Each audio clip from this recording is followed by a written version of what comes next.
പ്രധാനമന്ത്രി നരേന്ദ്രമോദിക്കെതിരായ അധിക്ഷേപ പരാമർശത്തിൽ രാഹുൽ ഗാന്ധിക്കും തേജസ്വി യാദവിനും കോടതി സമൻസ്.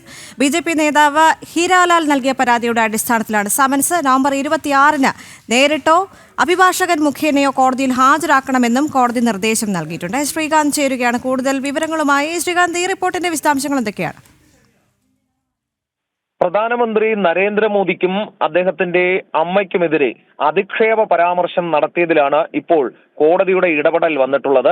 നേരത്തെ ഈ വോട്ട് ചോരി യാത്ര എന്ന പേരിൽ രാഹുൽ ഗാന്ധിയും തേജസ്വി യാദവും നടത്തിയ പര്യടനത്തിനിടെയായിരുന്നു അധിക്ഷേപം. തുടർന്ന് ബിജെപി നേതാവ് ഹീരാലാൽ നൽകിയ പരാതിയുടെ അടിസ്ഥാനത്തിൽ രാഹുൽ ഗാന്ധിക്കും തേജസ്വി യാദവിനും ഇപ്പോൾ സമൻസ് അയച്ചിരിക്കുന്നു.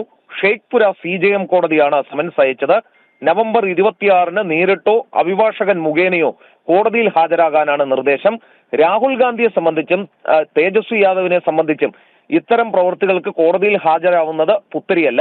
ഇതിനു മുൻപ് നിരവധി തവണ രാഹുൽ ഗാന്ധിക്ക് നോട്ടീസ് കിട്ടുകയും കോടതിയിൽ ഹാജരാവുകയും മാപ്പ് പറയുകയും ചെയ്ത ചരിത്രം രാഹുൽ ഗാന്ധിക്കുണ്ട്.